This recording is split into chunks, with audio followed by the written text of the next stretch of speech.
Hey everyone, welcome back to the channel. Today, we've got an electrifying story straight from the Flying H drag strip, and I promise, it's one you'll be talking about all week long. If you're a fan of horsepower, turbocharged fury, and seeing no Prep Kings drivers step up in the pro mod world, you're going to love what went down in the first round of qualifying at the Midwest Drag Racing Series. So, if you've been following Street Outlaws, you know there's always heat on the line. But this time, things hit a whole new level. In the thick, sticky Missouri air, where most race cars are wheezing for oxygen and tuning becomes a nightmare, Murder Nova. Yes, the Sean Ellington blue twin-turbo beast laid down a pass, so savage it practically carved his name into the track. We're talking a 3.65-second pass at 218 miles per hour, in air so bad it would make most cars choke. But Murder Nova? He didn't just survive that round of qualifying, he owned it. Now, I want you to sit back for a moment and let that sink in. Imagine tuning for high performance with a density altitude at 3,300 feet and water grains hovering at 122. That's some of the worst air you can ask for at a drag strip. It's like trying to breathe through a wet towel while sprinting. But here's the kicker, turbocharged setups, like Sean's twin-turbo Camaro, thrive in that kind of challenge. Where a roots or screw blower combo starts to fall off, the turbos just keep spooling. And man, did they spool. But this story isn't just about Sean Ellington and Murder Nova sitting on top of the leaderboard. This is also about Kye Kelley and what he's proving about no Prep Kings, NPK, cars in the pro mod world. Let's be real, NPK cars weren't exactly built to be pro mods. But when Kye rolled in with his familiar combo, pushing 92% overdrive, people probably didn't expect much in those conditions. And yet, he ripped off a 3.69 at 201 miles per hour. That right there is what you call making a statement. See, it's not just about raw speed, it's about grit.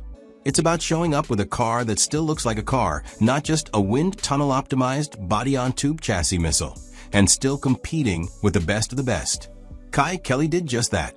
While others were struggling to even make a clean pass, he dropped a 3.60 pass with authority. And he wasn't the only one from the NPK world making waves. Let's talk about Kye Kelley, another racer pushing an NPK-style setup. He came in a little slower on the elapsed time, clocking a 3.77 at 203 miles per hour.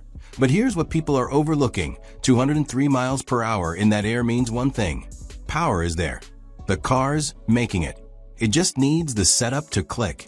And once that happens, I wouldn't be surprised at all to see Kye dipping into the low 70s, maybe even high 60s, as the data improves and the track gets dialed in.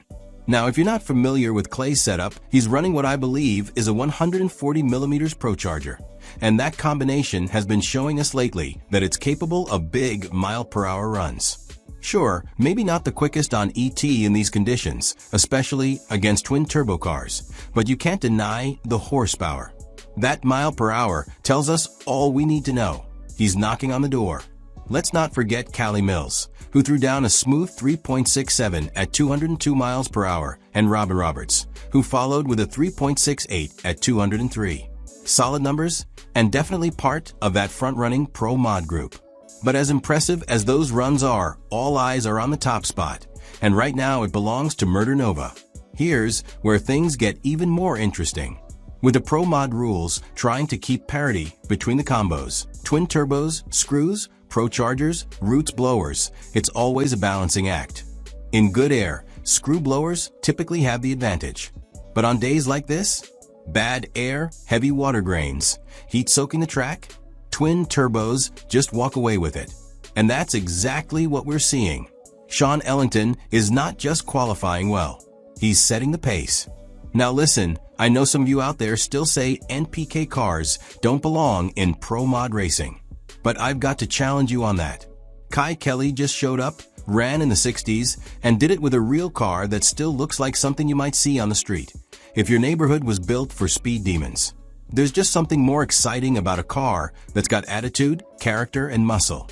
I love the science behind a pro mod build as much as the next guy, but when an NPK-style car like Kye's or Clay's shows up and holds its own, that's the kind of underdog story that gets me fired up. And you should be fired up too. And let's not forget what this means in the bigger picture.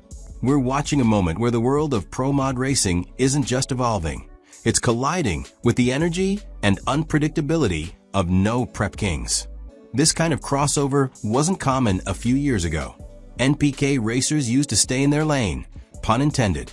But now, with guys like Kye Kelley and Kye Kelley stepping into pro mod territory and laying down serious numbers, the entire dynamic is shifting. It's no longer about which series you're from. It's about who's quickest to the stripe. What makes this so compelling is the contrast. Pro mods are built with a singular purpose: win at all costs. These machines are sleek, optimized, and loaded with carbon fiber and cutting-edge technology. On the flip side, the NPK cars are a little rougher around the edges, but they're street-born and bred, built with grit, and driven by heart. That's why fans love them. They feel real. And when they show up to a pro mod race and hold their own, that's the kind of underdog story that hooks an audience. Let's dive a little deeper into the numbers. When you look at Kye's 3.69 at 201 miles per hour and compare it to Robin Roberts' 3.68 at 203, we're splitting hairs here. Two different setups, two different goals, and yet they're neck and neck. And that's what makes racing beautiful. No two combos are the same. You've got twin turbos, prochargers, screw blowers, all attacking the problem from different angles.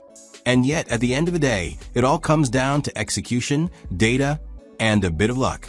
Now, speaking of Kye Kelley, it's easy to overlook what a 3.77 at 203 miles per hour really means in those conditions. His ET might not pop off the page, but that mile per hour tells a story. It tells us the horsepower is there. It tells us the setup is efficient. The Procharger might struggle a bit more than turbos in thick air, but once Kye dials in that launch and gets the car hooked up, you better believe he's knocking on the door of the 3.60S. Maybe even mid 3.70S consistently. And that's no small feat for an NPK car. Of course, we've got to address the elephant in the room, parity. Right now, in bad air, twin turbos have the edge. The rules are trying to keep things close, but weather plays a huge role. When the density altitude climbs and oxygen disappears, it's tough for supercharged cars to keep up. That's why the rules committees always have their hands full. If the weather flips and we get killer air in the next race, the screw blower guys might start flipping a script. It's a constant tug of war, and that's what keeps it interesting. But right now, the spotlight is on Murder Nova. That 3.65 wasn't just quick, it was precise. That car looked planted, stable, and confident. It takes more than just horsepower to run a number like that. It takes team chemistry, data logging, track knowledge, and confidence behind the wheel. Sean Ellington and his team nailed the combination at just the right time, and it earned them that top qualifier spot. But staying on top? That's the real challenge. Let's also take a moment to appreciate the fans in all of this. The grandstands are packed with diehards, people who have followed these racers from the streets to the strip. They know the history.